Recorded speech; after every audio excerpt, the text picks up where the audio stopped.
Om Namo Bhagavate Vasudevaya. Om Namo Bhagavate Vasudevaya. Om, I bow to the Lord Vasudeva. Joy to you, friends. Last time we talked about, in chapter 14, Krishna is saying the way of wisdom is to be non-identified with anything outside the self. This is his meaning when he says, bear with them patiently. Then in chapter 15, in stanza 15, he says, O flower among men, one who is calm and even-minded, never ruffled during pain and pleasure, he alone gains consciousness of his eternal existence. The more you allow yourself to be upset by things, and the more you allow yourself to rejoice in things, the more you are tied down to time and space. If you can really withdraw to the point where you see everything that happens to you as just a part of a passing show, the more you will begin to understand that that infinite state is the only thing that is your reality. And so Krishna in stanza 16 says, that which is unreal does not exist. That which is real cannot cease to exist. Those who possess wisdom know the final nature of reality, of what is and what is not. Remember, you can't get rid of reality. You can't change it. You can't wish that it were something else than it is, because that's what it is. It's very important, because most people spend their days wishing that things were other than they are. Until you can deal with reality as it is, you'll still be in the dream, like in your dreams you think, oh, I wish this wouldn't happen, I wish this wouldn't happen. Maybe you can change the dream, but you can't change the reality of this world, which is real, but in a different way. The thing is that in this world, although it's a dream, it's not your dream, it's God's dream. I've had dreams in which this world seemed to me very real. I remember, though, I had a dream many years ago, and a very interesting dream it was. I dreamed that we had all been born into a torture chamber. And in this torture chamber, we were simply tortured, and we woke up in the morning and were tortured, and then we went to sleep, and when we woke up, we were tortured again, and it just seemed like the way you would live. Nothing strange about it. You just had to accept it. And then one day, I began to express this doubt to a friend of mine that, is this the only way to live?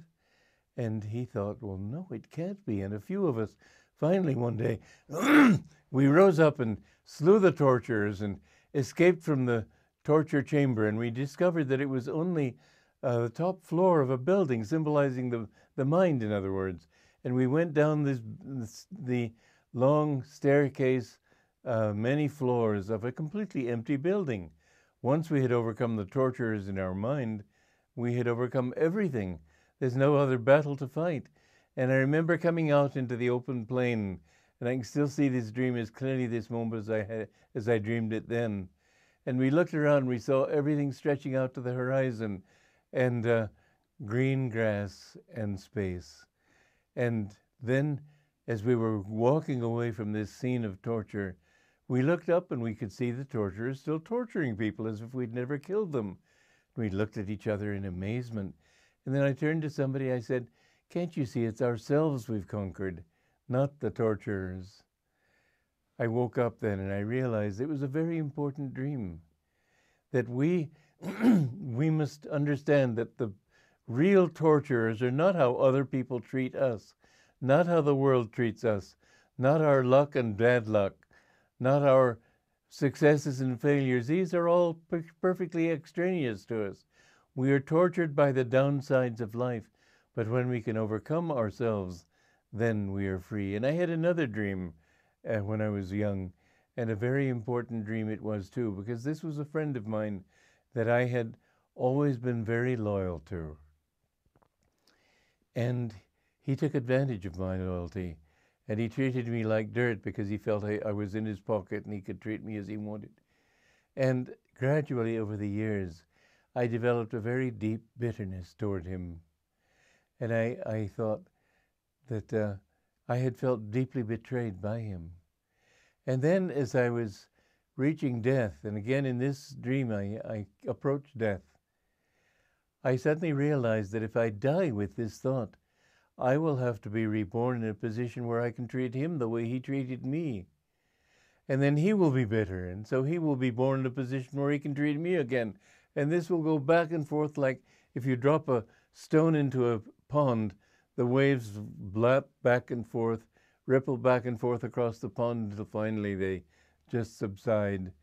And I thought, why should I waste incarnations just working it out with this one person? I said, I forgive him, and I forgave him from my heart. And I remember waking up, the feeling of freedom that I had when I woke up from that dream. We must understand that when we can forgive the world, just accept it as it is. Don't let it get your goat, as I've said before. Don't let it bug you. Just accept that the world will never be exactly as you want it to be. And if it tries to be, you will change. You will get sick of things and want them to be different. You'll never be happy in this world because you yourself don't know how to achieve happiness in yourself. And so we must learn to be even-minded and not touched by anything outside. And when we are able to forgive and see everything as just a show of God's, then we can remember all those past lives. When Saint Anthony was praying to Jesus and saying, reveal thyself, and he prayed for many years and he had nothing but temptation from Satan. And finally that temptation became so great that it was as if the walls of the ruined tomb in which he was praying in the desert were about to crack and fall in upon him. He cried out once more, Lord, come to me. And all of a sudden Jesus appeared and Satan vanished. And Yogananda said that in that moment, he said, oh, I know that moment. He said that suddenly you remember all those lives that you were seeking God. And what a thrill it is when God finally reveals himself to you. And then Jesus said to him, Anthony, I was always with you. What a thrilling thought. God is always with us. He's always on our side. It's we who turn away.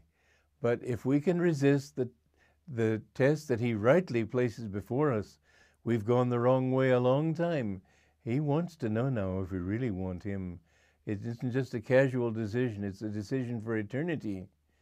And if we really stay with him firmly, then in the end he will come and he will say, I was always with you.